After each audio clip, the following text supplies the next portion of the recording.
Hi, everyone. Welcome back to another episode of Raise the Vibe with Liz. I'm your host, Liz Peterson, and today I'm going to be having a great conversation with Stepahnie Banks. I've popped on YouTube and listened to a couple of her shorts and a couple interviews, and I'm super excited to host her. Feel like we're really kindred spirits, and we'll have a lot to discuss today. And for those who don't know, my new book is out, Living an Intuitive Life, Awaken to a Soul-Led Life, Guided by Your Intuition. So look for that on Amazon, and I have all my books in iBooks now. So pop over to iBooks and check out all four of my books. And again, my new one that came out in December, Living an Intuitive Life. All right, now to the show. Stepahnie, I'm so excited to host you. Welcome to the show. Thank you so much, Liz, and congrats on your book. How exciting. Thank you. Super excited. And it's funny, I was listening to some of your interviews, and you talk a lot of about a lot of subjects that I actually mentioned in my book. So I'm really excited to talk to you. And I'm sure Heart Math, we both have a kindred person, Jill Taylor, who wrote A Stroke of Genius, who I just love. I quote her in my book, and several other things. So I'm really excited to get to know you a little bit more and have a fun conversation about everything intuitive and channeling. But for those people who are listening to this podcast and they're not aware of you, can you share a little bit about who you are? Sure. The work that I do now, I call intuitive channeling. And just to be clear, I kind of made up the name. There's not a great description for, that encompasses what I do, what you do, right? Like language sometimes fails us here, but it's as close as I could come to explaining how messages from spirit, from souls come through me through language and imagery. And I'm able to speak those fluently, and relay those to my clients. So the way and by the way, we're all channels. We're all channeling all the time. Channeling is just connecting to divine energy and wisdom. That's not something that only exists for a few of us. That is something we are born with. And slowly or quickly, at some point, many of us during our childhood learn not to trust ourselves, or we receive the fear of others if we are highly intuitive, or if we have a sense for things, or if we are very observant about certain things. And so we learn how to kind of hold back or bury that or hide that aspect of ourselves. So I'm here to share how we can uncover that and how we can reveal this beautiful, beautiful essence that is the truth of who we are as a soul here having a human experience. And the way that I do it is through language. I will have a client ask to hear from any soul that they would like to communicate with or receive insight from. And I will close my eyes and attune to that energy. And then that soul, that being, that essence comes through with streams of words, full sentences, paragraphs. Sometimes I'm channeling for 15 minutes or so from one particular soul because they have so much they want to share and so many ways they want to express love and insight and guidance and support. So that's what I do now. And the reason that I do it is because, or the way I came to it, is because my mother had a form of dementia that started to reveal itself in symptoms when she was in her late 40s, early 50s. So, really quite young for someone, for what we think of as dementia. And I was finding that even with my clinical background as a speech pathologist, no matter what I tried, no matter what clinical treatment I might attempt with my mom, it was not working. And our relationship was really suffering, and our communication was breaking down, and we were frustrated with each other, and we were just kept bumping up against one another. So I had a best friend at the time who knew how to channel, and I said, please, please, please, will you tell me what I am supposed to do here with my mom and as souls, and why dementia? What's the deal? And so she channeled her for me, and it changed everything, Liz. It changed my relationship forever. because now I had new information. Now I understood what her soul was needing from me and where I was overstepping boundaries, which I did not know about. And then I saw what it could do for this important relationship in my life. And I decided if this can change that, then I need to learn how to channel for myself so I can apply it to other relationships. That's so beautiful. Can you share a little bit of that journey? What was it like to have the friend who did the channel and come and connect with your mother? My father has dementia, so we're experiencing the same thing in our family. Could you share a little bit of, deeper into that story? hmm It felt like, well, at first when I was anticipating what she might say, the mind can get really scary with certain things.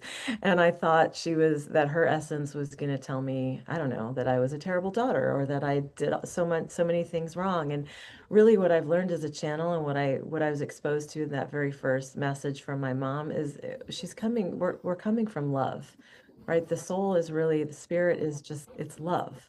And so I didn't need to be so nervous and fearful over what might come through because what was coming through was only that which was going to serve love. What she ended up telling me was that, yes, there were some things that I was doing that were interfering, say, with her relationship, for example, with my father, because I thought I was doing a good job of taking care of everybody, but in fact, I was interfering in their interactions and their soul agreement. Um, so I learned how to back away from that and let that be. And then she also let me know where things were going quite well and what further she needed from me, which ended up being she just needed me to join her where she was. She needed me to stop correcting her, telling her what the right answer was, orienting her to what the date or the time or the reality of the situation was, and be in her reality. She enticed me by saying it was a lot more fun than mine. She was right. So instead of like bringing her back into conversation or requiring her to be, to take a turn socially when that pathway in her brain was just not functioning at that time, or she was in a reverie somewhere, looking dazed or looking off into the distance, but really truly having her own experience, I learned how to make space for that. And I learned how to stop reacting to it or behaving as though it was something that she needed me to, again, rescue her from. So I'm a really good rescuer. And I learned how that was actually not something that was allowing for our relationship to have the space that it needed to have to grow. That was really beautiful. Thank you. I'm curious, like in the beginning, did you question, like, how is this working? And I know probably some of our guests are like channeling, being able to communicate with our loved one with dementia or Alzheimer's. Like, how would that even work? Can you explain a little bit about that process? hmm Well, when I learned to channel, I started off learning with a pendulum and an alphabet grid, not a Ouija board. People get a little bit upset by this. No, I'm not talking about a Ouija board. And so I started, you start with kind of like a basic way of learning to build and trust your intuition and messages that are coming through the space of your intuition, because that is where I believe it's coming through your heart, your imagination, your intuition. And when I when I first started taking classes to learn how to do this, oh yeah, I was full of doubt. I thought for sure this is a bunch of baloney. Like how could this possibly be? Until my pendulum started moving. And then I thought, oh my gracious, what? Okay. And then there were other people around to validate and oh yeah, it's moving. Yep. You're, and my teacher was right there to say, keep going, keep going. So this is how we build skill in any arena with something that's new in our life, right? We practice it. And so if you want to become more clear as a channel, if you want to be more open to receive message from spirit, from your loved ones, from your ancestors, from your own higher self, then you have to practice. It's not, this is my belief. I've yet to meet someone who woke up and they were perfectly clear and this is what they do and they believe it and trust it. It's a process. It's a process of practice. So depending on who's teaching you and where you're learning, the process might be different, the practices might be different, but we have to learn how to get quiet and we have to learn how to get still and how to listen in a way that's really different than just cursory listening, just the basic level. It's more of a deeper listening. We're listening for a different frequency. We are trying to become a vibrational match for that frequency, meaning that just means you love yourself. You take care of yourself really well. You treat yourself as though you are a divine being. And then the decisions and choices that you make align with that. And then you are more expanded in your field. And then you are a greater point of attraction for loving energy to move through you and surround you. So I don't know if I answered your question, but those are my thoughts. Yes, and I too believe that we have to take care of our oracle body in order to be able to do this work. It's really important. You had mentioned a little bit before that, though, like getting quiet and be able to listen because it's very subtle. So let's backtrack to that area and talk about intuition and how intuition shows up for you and some skills that you've done in order to be able to listen and be in that frequency. Yes. Well, so intuition shows up for me in every arena now, actually. If I were to guide someone where to start listening for it, I would guide them to the natural world. I would tell them to get outside. I would tell them to get around animals, plants, earth, worms, all the beings, because nature herself is probably, I believe, the easiest energetic to attune with.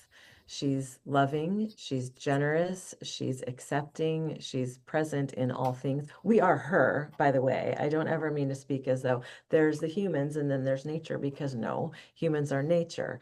But this is where I do my greatest centering, my greatest grounding, where I'm able to release energy that I've been carrying that is not in service to me, which I do with some frequency because I'm highly empathic. And when I'm busy, I'm not always aware of how much I'm absorbing of the energy of others. So I have to have a practice of releasing, and the practice of releasing is often outside in my garden. Um, or on a walk with my dogs, or as I hug a tree. I place my heart against the tree and I can feel the exchange of loving energy, and almost like a clearing is happening, not almost, but actually. And so that's where I find it is most useful for us to attune to. If you're looking for where to start in literally in your backyard or your neighbor's backyard, if you can, or a park, or anywhere where there's nature. If you can, if you live in a crowded city and there isn't anything you can get to, then grow a plant in your home or adopt an animal. Because my dogs, I have four, and I hope to have many more. They are also the most grounding, centering energies for me. They clear things for me. They keep me in the present moment. That's also what's required for channeling, just being here now, because no matter what message is coming through, that message is only for that moment. It's not predictive in nature in the way that I channel. We're not going ahead of ourselves. We're not backtracking either to what is past. It's for this present moment. And who better than an animal or a being of nature to to presence us in this particular moment. So I find that to be really essential. And I like to hold crystals when I channel. They help me with grounding. Also, I have crystals for clearing. Some people light a candle. Whatever you can do in terms of a ritual is really useful. Calling your guides in, calling full presence and love in is very important when you're doing this as well. Nice. How would you explain that connection that you have for the channeling process? Explain. I can't. Sorry. Next question. Like somebody. There are there are some things that I don't have words for. Mhm. The feeling when I'm channeling is one of pure love and laughter and joy all braided together. Um, but what you're asking for a description of it, I don't have that. Um I really don't. How do you describe it? I like to hear how other people describe it. How would I describe it? I would say I get quiet and open up to the channel. I've got myself in the bubble. I set an intention to connect to higher light beings, higher frequency, communication, my higher self, oneness, the universe, whatever you want to call source. So I think that's how I would describe it. Just that connection between me and spirit. And similar to mediumship, when I'm doing mediumship and I'm connecting with the spirit, it's getting grounded, raising my vibration. They lower their vibration or frequency to me so we can have that communication. So I picture it being similar. Yes, yes. I thought you were asking me to describe how channeling, how it works.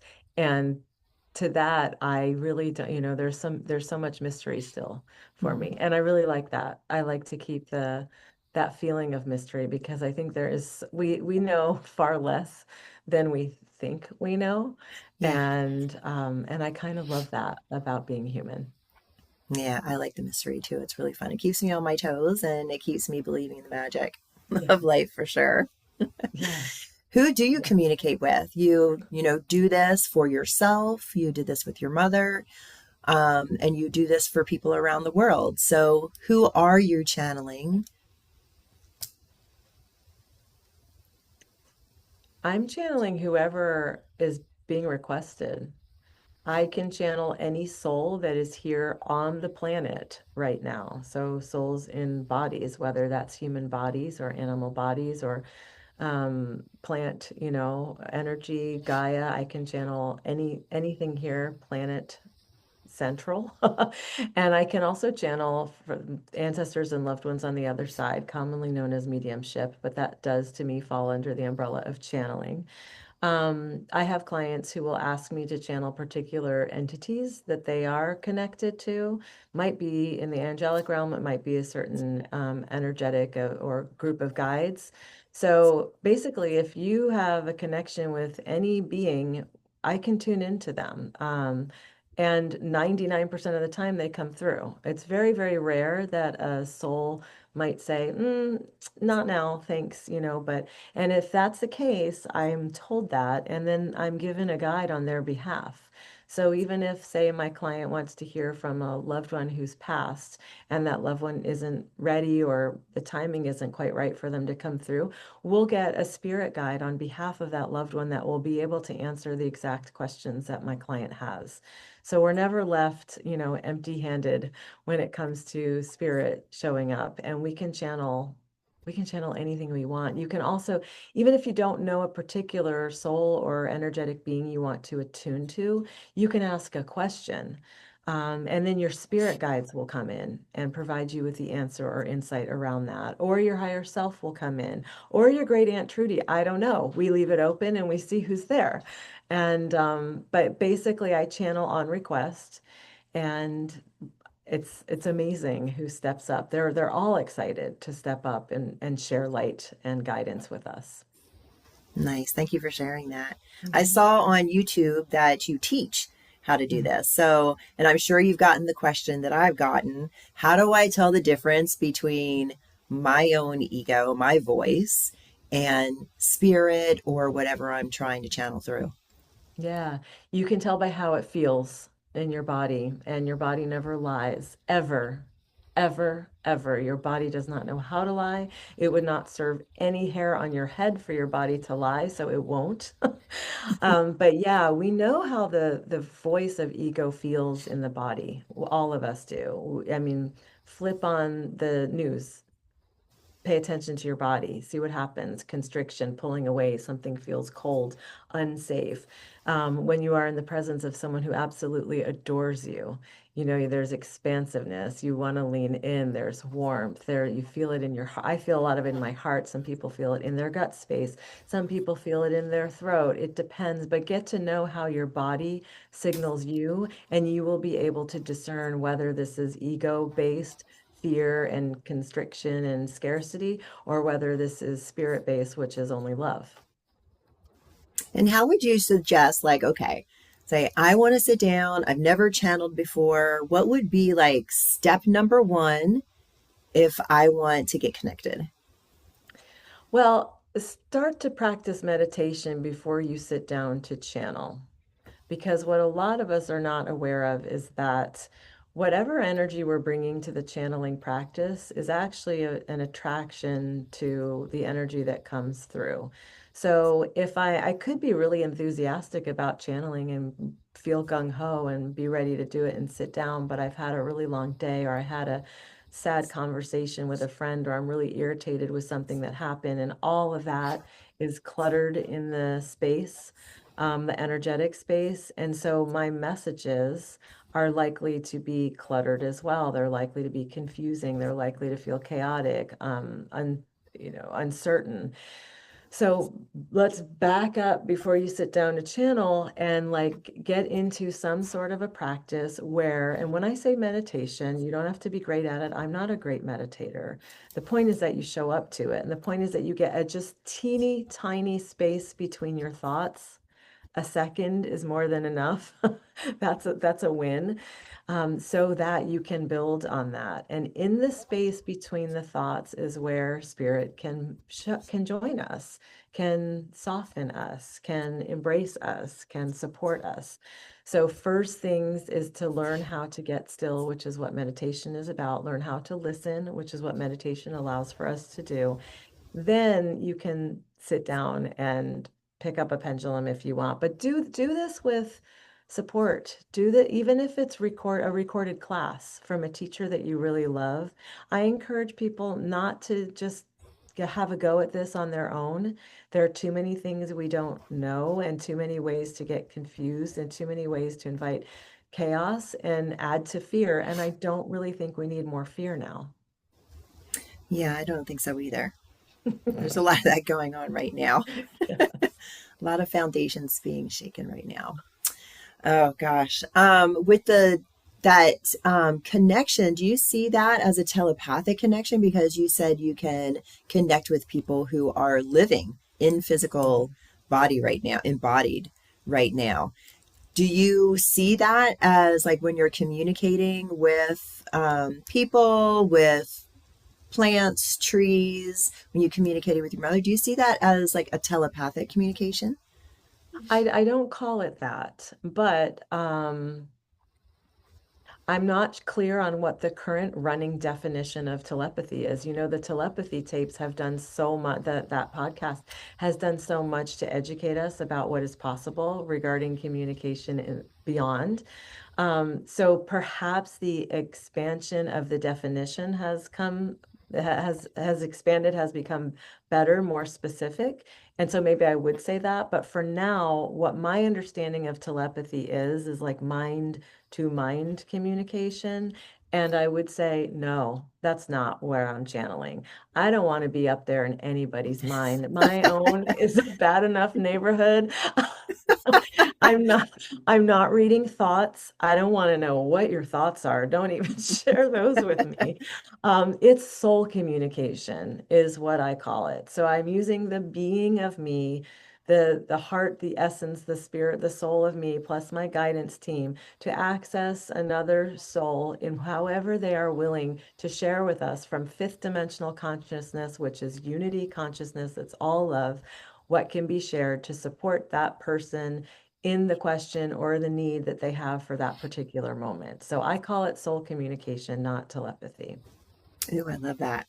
Soul communication. I love that. And I like that you're specifically saying it's fifth dimensional communication, Hmm. that unity consciousness. I love Yeah, that. Also, telepathy tapes is one of my favorite podcasts yeah, overall. yeah. Everybody, my top two Everybody is. always.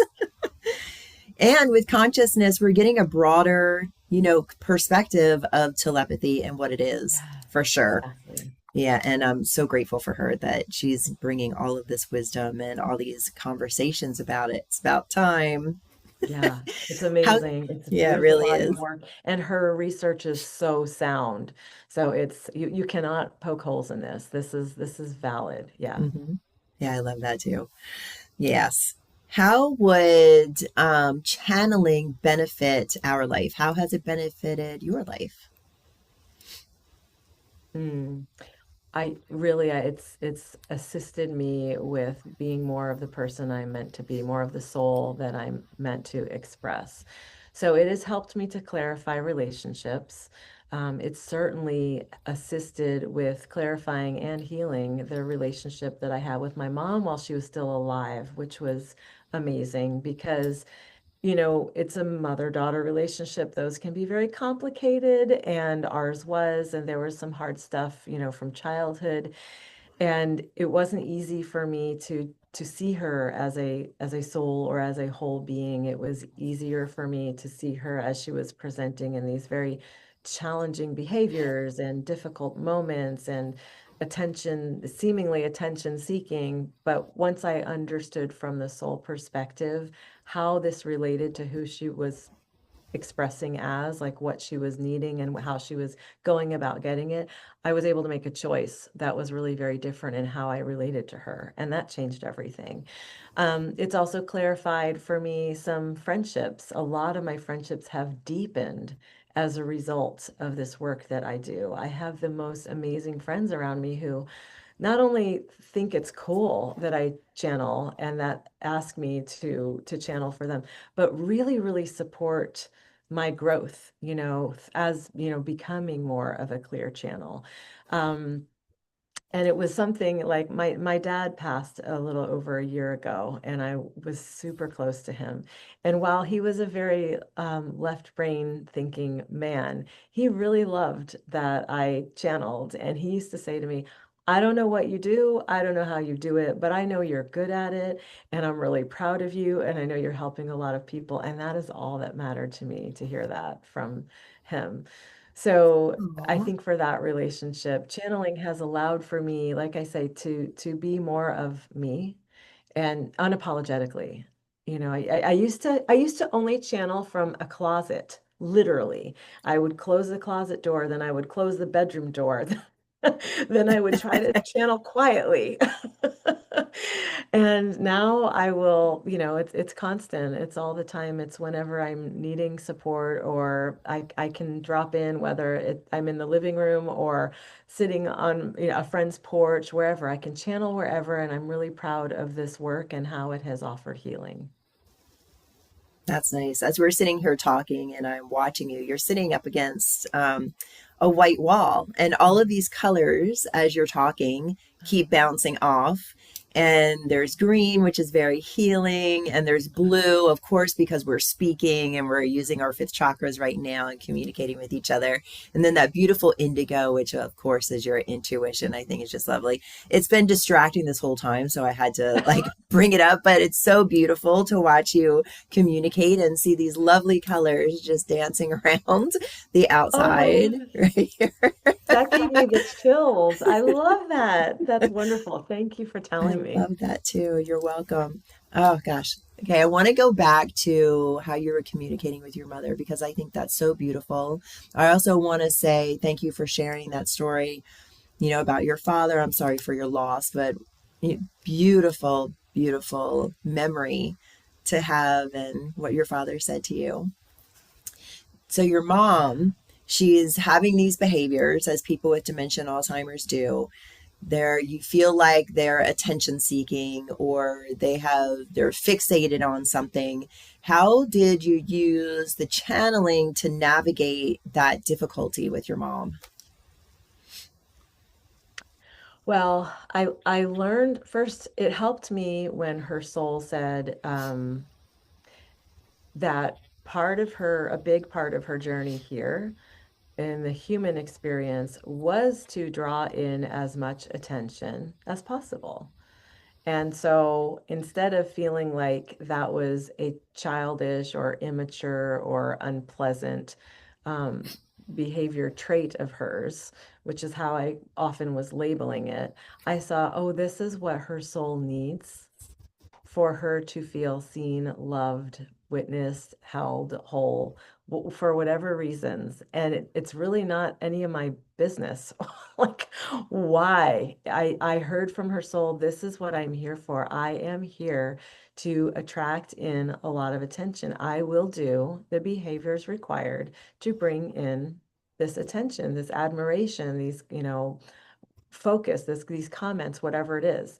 Wow. And so it let me be like just kind of relieved in understanding there was purpose behind that. It wasn't that she was trying to steal something from me. She wasn't trying to steal the show. It wasn't that she was trying to make everything about her because she was narcissistic or anything of that nature. This was what her soul needed on its path in order to have to feel full. So that was a big deal. I also understood from what she shared through channeling that, for example, her soul agreement with my dad, I learned through someone who channeled her. This was actually a mentor of mine, not my best friend, but the teacher that my best friend sent me to. And she told me that your parents have had a previous lifetime where they were partnered, not necessarily as husband wife, but partnered. And the promise your father made to your mother in that lifetime, he fell short of. And so this lifetime he is ensuring that he fulfills on it. And so that's why, dear Stepahnie, as she's telling me, you are seeing so much devotion from him to your mom. Maybe even sometimes at the expense of when I was younger and I felt like, hey, why are you only listening to her and not my version or whatever? Yeah, that was the agreement. That was Wow. what, parenting or not, he was going to show up to what he agreed to do, and it was to be her champion. And boy, did that man serve in that way. I have friends that said, once my mom passed, they're like, we want to marry your dad. We want a husband like that. But this was soul agreement stuff. I mean, he was also a very upstanding character, but this was actually an agreement they made. That's fantastic. Have you been able to communicate with your father since he passed on through your channeling work? Yeah. Yeah. I don't have to sit down to channel my dad or my mom. My mom is around in all of the birds that she's sending me every single morning. Actually, since she passed, she has been sending particular birds as messengers. And my dad, I can hear because I had such a lengthy and close ongoing relationship with him for so long. I can hear his counsel when I'm stuck with something or I don't really have the skills or the depth of knowledge that he used to, and I'll say, I don't really know what to do about this, and I'll actually hear his insight come through. I hear his jokes, his sometimes corny jokes, but they were always funny. And yeah, and I'm actually living in the home that was my childhood home. I moved back after my father passed. Oh, So I wow. feel this presence, this beautiful energy of the best of them throughout the walls in this space. Oh, that's really sweet. Yeah. Oh, thanks for sharing that. Oh, what a beautiful connection. Mm. Ah, makes me take a deep breath. Ah, it makes me think of all the ways that my mom has showed up since she passed away. How are some of the things, like, not only from you and your experience of signs and symbols that are being sent to you, but your clients as well? What are some things that come to them? From the natural world, you mean? Yeah, sure. Yeah. Wow. Yeah, well, because everyone's signs are different. Sometimes it's money, right? Sometimes you'll see coins. Once I found a $5 bill, and you would have thought I won the lottery. Because, That's first of awesome. all, those seem very rare these days, don't have you seen a $5 bill very much? I have not. I Come to think of almost it, never no. have one. And it was on the grass somewhere where I was walking. Anyhow, so there's loads and loads of signs that from spirit and from our ancestors. And for some of the ones that have been surprising to me, for example, is the snake. A lot of people don't love that visits from snakes because there's been a lot of fear that we've been taught to have, similar to sharks. But actually, the snake is a symbol of transformation, of shedding one's skin, of rebirth. And a snake came into the garage up to the home when my mom was passing, and her caregiver just about lost her mind. She was screaming so loud. But I quickly looked it up and realized, oh, okay, these are our messengers. These are our beautiful, if we can attune to the natural world, which I really it's my prayer for everybody to get closer to their own nature. We're having messengers sent to us all the time, but we're so distracted and we're so busy in the mind, or we're such in a fearful state that we miss it. And and spirit keeps trying, right? Like my parents continue to send these animals, or my mom anyways, these birds, and squirrels, and now rabbits as well. So look for that and look up the significance. I'm not telling you, I know you do this, Liz, but for your listeners, look up the significance of these spirit animals. You'll be shocked and amazed at just how resonant they are to what you were thinking in that moment, to what you need in that day, to the lightening of your heart. It is just precious. And I believe that we cannot protect what we do not love. So I want everyone to fall back in love with nature, with the natural world, because she's suffering right now at the Yeah, hands of human behavior. And we can do something about that, all of us. So I want to call people forward to that. I love that. Me too. And I love that you brought up the natural world and all the ways that they communicate, and simply love, love, love that you're like, I looked it up. Yes, of Because course. that's what we do. What does this mean? I had a dream a couple days ago and there were spiders. And I'm like, oh, I have to look that up. And then yesterday I forgot to look that up again. And then this morning I get the message again, look up the spiders. Right. So I did before I even got out of bed. I'm like, okay, I'll do it before I forget again.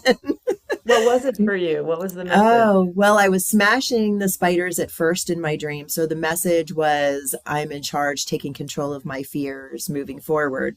And as the dream progressed, they were getting a little bit more prominent, like running towards me and then flying towards me, at the same time. So I had all of these different meanings.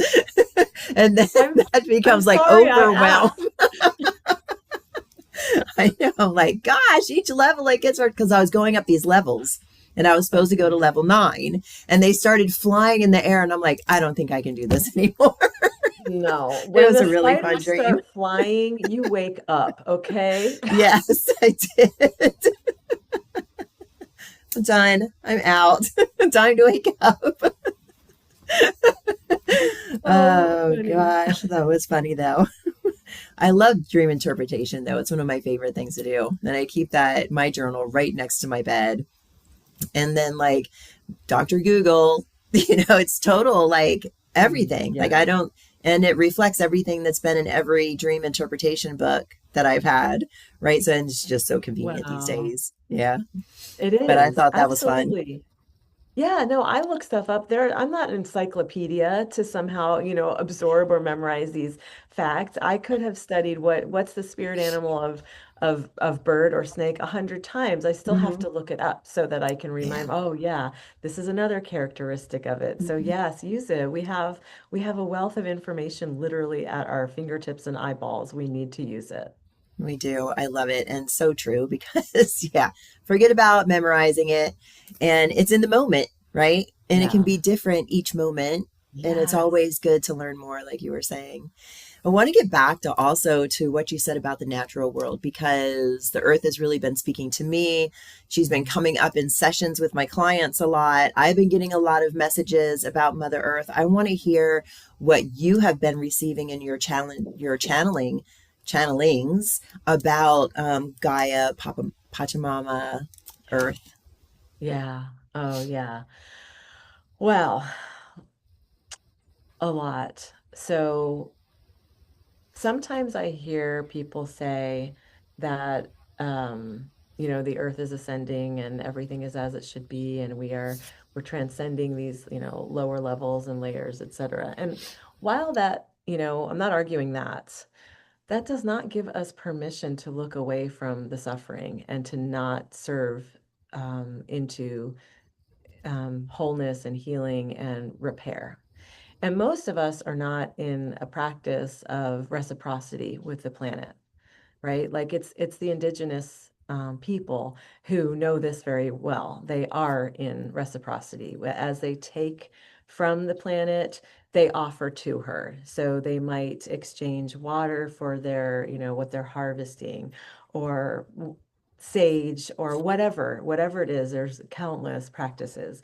And this is something that when you're separated from that, which we are, Western culture is very much separated from any sort of acts of reciprocity with the land, then, well, it's just so empty. It's just so empty. Then it's just like we're consumers. And that's what the culture wants. It wants you to just be a consumer, be quiet, dole out the money, buy the things, buy more things. How about more things? Don't you need this thing? And how about that thing?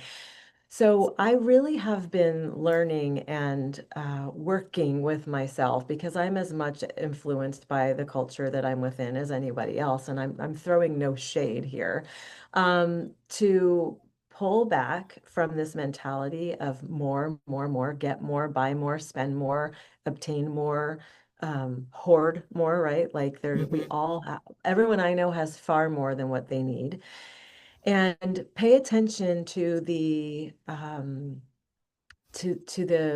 wonder and the miracle and the fact that Pachamama is always supporting us. She is all like, I have yet to go without food, and food is being grown in, all around the planet.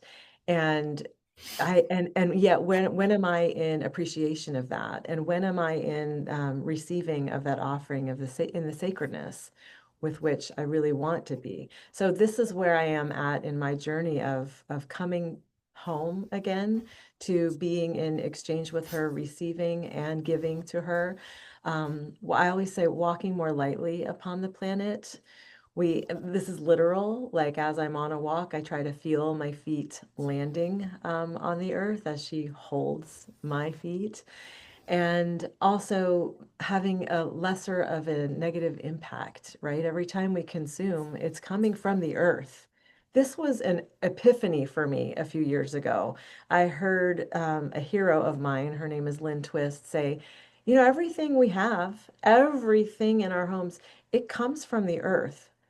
I was like, oh my gosh, Yeah. that's that's true. Like everything, it has been pulled from her. She has given this to us. So wherever you look, wherever your eyes land, thank her, thank Pachamama. And then the next question is, and how can I be in service to you? I ask this question of her all the time. Her answer is usually slow down, notice, appreciate, and tend. Hmm. So now I'm growing a garden and I'm tending plants. And I have 4 senior dogs that need a lot of love and care, which I am honored to provide. And that's tending and loving. And I'm slowing down. I just slowed down my speech so we could be in the space of the exchange a little bit more fully. Rest more. Why are we rushing? When we rush, we are making hasty decisions. And we're in a throwaway culture, right? Disposable culture where everything you can buy it, use it once or twice, and then we throw it away. Well, where's away? I know where away is. I drive by that landfill. It is horrifying. It is ginormous and smelly, and like it just keeps growing and growing and growing. So there is no away. So we have a lot that we can do in service to the planet. And don't let this overwhelm you. Let this inspire you. Your mother, our mother with a capital M, needs it. Hmm. That's beautiful. Thank you for sharing that. And I too think that that's really important. And I love the slow down part. Mhm.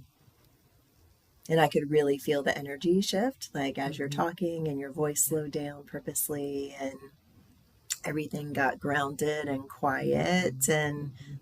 slow and nice, peaceful. There was a peace that set in really nicely. Yeah. Yeah. And I think if more people could tend to the earth, the better. Yeah. And we can. I know that your mind, someone's mind might take them to an extreme, like, I can't plant a garden. I live in a high-rise apartment. Yes, you can. Yes, you can, because if you have a pot, you can plant something and you can call it a garden and you can tend that being because it is a being, and you can talk to it because plants and trees do like to be talked to, and you can admire it and you can harvest it if it's something edible. That's always fun and exciting. So yeah, there's ways we can do this, big and small, and there's really no such thing as a small way. It's just what's your way to tend. Mhm. Yeah. Even if that's picking up trash. Oh, yes. Yeah. Yes. Or That is a not big using one. chemicals. Yes. Yeah. Hmm. Yeah. Yes. What can we do to Exactly. help? Yeah. Yes. I love that. That's beautiful. Those are two beautiful examples. Exactly. I can no longer walk past a piece of trash ever, because all I Yeah. see in it, I don't, like sometimes it used to be in years prior where someone else will get it or they're going to come clean up soon or whatever. Now, the only refrain that I have when I see trash is, that does not belong on my mother. So I pick it up and I take it with me and I throw it where it belongs. But yeah, if we could all get to that place, can you imagine how Yeah. we would be living? Nice. I can. Yeah. You brought up 5D, and I'm sure with your channeling that you have tapped into what's going on right now and how the earth is changing and how we're going from division into unity consciousness. Could you share any wisdom that you've gleaned around, you know, this process that we're going through right now, this evolution that we're going through right now? Mm. Well, first, I need to be clear that I cry about this every day. I am very deeply affected, as is everybody else, with the amount of cruelty and lack of care for life. So, I want to acknowledge that, because yes, I channel and I can go beyond that, and I do. And I want people to know that doesn't place me in any other reality than I feel this deeply. This is a very emotional experience and a very intense time emotionally right now and spiritually. What I will say is that we have this opportunity in this moment in time to deepen our commitment to each other and to the world that our hearts know is possible. And the more beautiful world my heart knows is possible, it's a phrase from Charles Eisenstein. It is one of community and care and humanity tending to each other, but also to the more than human life. and and we talk about harmony, and being in balance and being in reciprocity and sharing. And the messages that come through the channeling are really all about coming back or creating or recreating community. Nobody can do any of this alone. We need each other. You can see this all over the place now with people showing up en masse to say, no, not my neighbors, you cannot, you cannot destroy these lives. And this is the beauty. Oh, I have chills all over my body. This is the beauty of this moment right now, is we do need to decide what we stand for, who we stand with, and then do it. Then do it. It's this call. That's actually the message that spirit is having. I know I might sound a little urgent with it because it's coming through my personality, and sometimes I do feel this urgency. But this is the opportunity. This is the magic of the moment. This is humans stepping into true humanity, which is care and love for all. Oh, I love that. Thank you for sharing your emotion around this Mhm. and to start. And thank you for sharing that beautiful message because I too feel like it's really important. And if we can just come back to that heart centered living, compassion, operating from a sense of love, like you were saying, and coming together in community, saying no when we need to say no, yes when we need to say yes, and gathering. Yes. Yeah, Yeah. yeah, I think so too. Have you gotten any messages about which direction we're going to go? I've been getting a lot of messages about February. Have you been getting anything as we eke towards spring solstice? No, I rely on others to do that. Nature of my channeling isn't the future, or where we're headed Mm-hmm. necessarily. It's the present moment. But so feel free to share what you're getting. I know that do I not? I think I just want to focus on you this Okay. conversation for sure because I think that We'll there's keep them more that guessing. that you can bring us. And I want to stay in that softness, that slow, that loving, sensation. And then when you're talking about, coming together and being in community and, sort of like I picture like coming into unity together, Mhm. to create the world that we want to create from that heart centered place. You and I both practice heart math, which Mhm. I just love. Could we, or could I get you to lead us in a little heart math meditation to sort of like Yeah, keep this feeling of slow and love and coming together and community going for ourselves and our definitely. listeners? Yes, let's do the quick coherence technique for Oh, I love sure. that.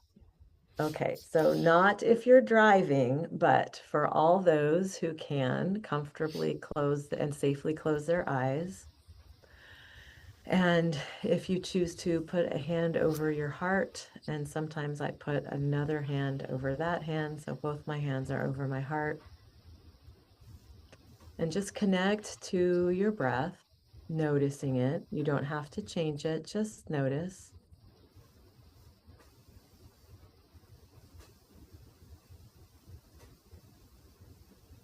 And imagine now that you are breathing in through the front of your heart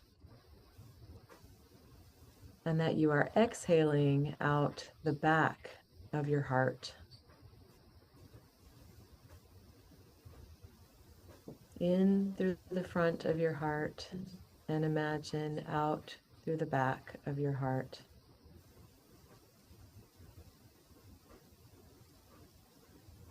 And just continue to breathe in this way for a few more breaths.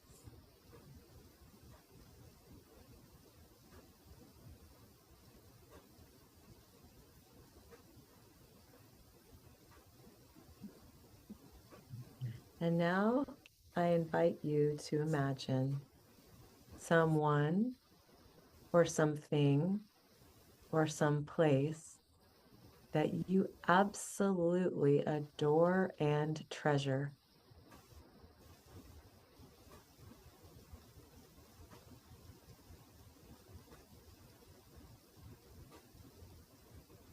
It could be a companion animal. It could be your favorite spot in nature. But hold this in your imagination and let your heart and your face smile as you feel the love and the beauty and the care and the affection that you have for this being or place and that this being or place has for you.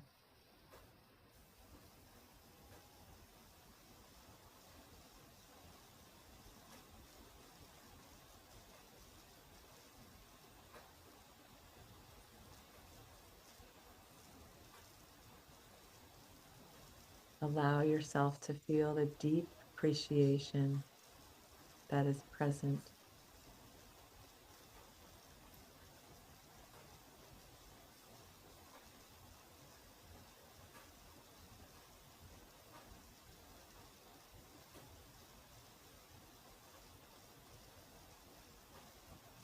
And now coming back to focusing on your breath again, inhaling through the front of your heart, exhaling out the back of your heart. Let's take 3 deep breaths.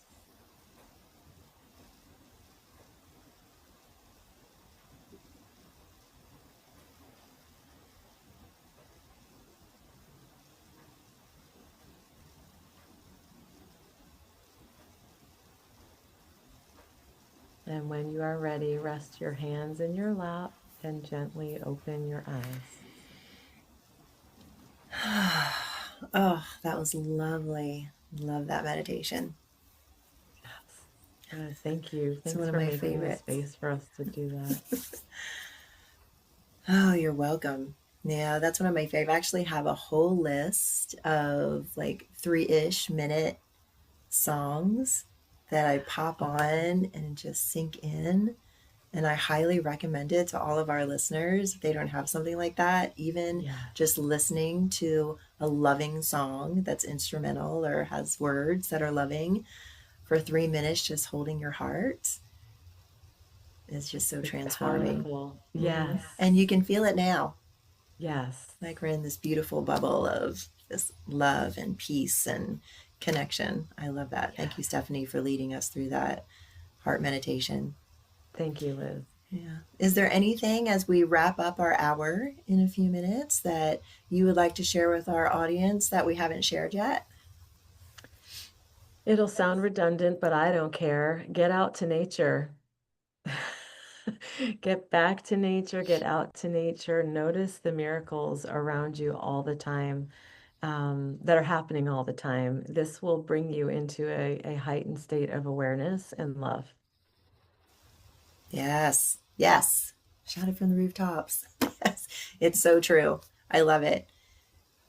Pachamama, Gaia, Mother Earth asked me to blend with her a couple years ago. I lose track of time, but I know it's been a couple or so years. And it's life transforming.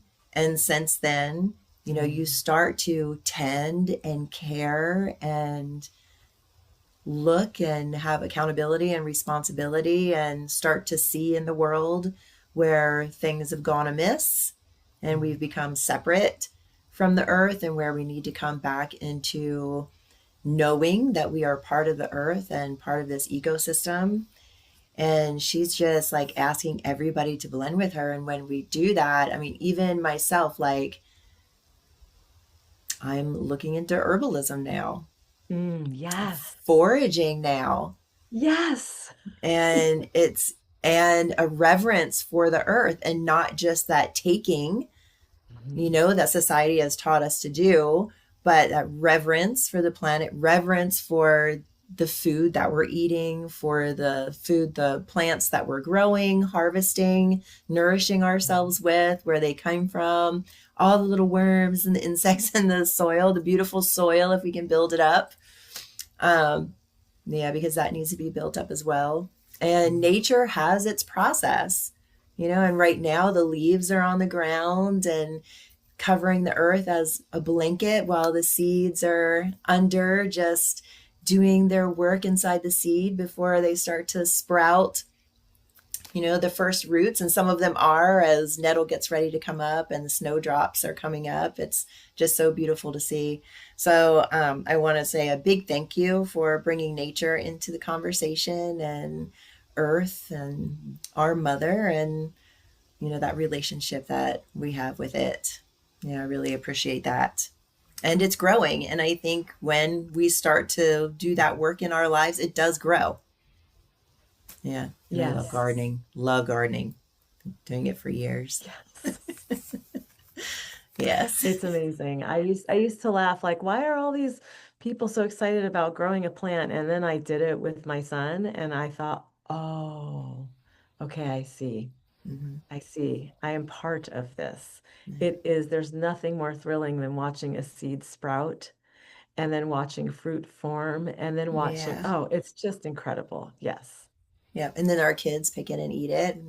When mine were young Yeah. anyway, and around. Yes. Yeah, totally. Yeah, it's so beautiful. That, and it's a place to meditate. And if we want to Absolutely. get in touch with like our intuition or find that slow space, like getting our hands in the dirt, whatever that might be, and having that contemplation time and allowing our mind to wander and process is one of my favorite things to do. Highly recommend it. Yes. I love it. Ditto. Awesome. Yeah. Well, Stephanie, it's been a pleasure to have you on the show. So great to host you. One final question I ask all my guests. What is the jewel of wisdom that you would like to leave our guests with today?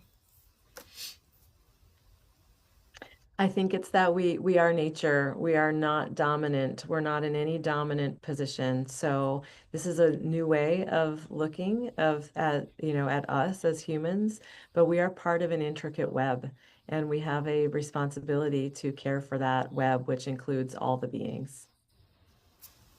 Awesome. What a beautiful gem. Thank you so much for sharing that. And thank you for sharing all your wisdom and your stories. It's been a pleasure.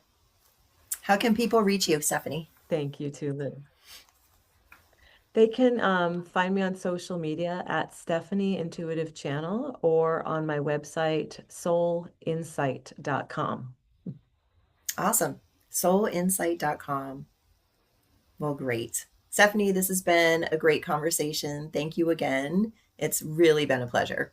I've really enjoyed this conversation. Thank, thank you. Me too, Liz. Awesome. And thank you everyone for joining us. Again, I'm Liz Peterson and this is Raise the Vibe with Liz. And you can find me everywhere at Raise the Vibe with Liz on social media and my website. Thanks everybody. And remember to get out there and raise the vibe. Have a great day, everybody. Bye now.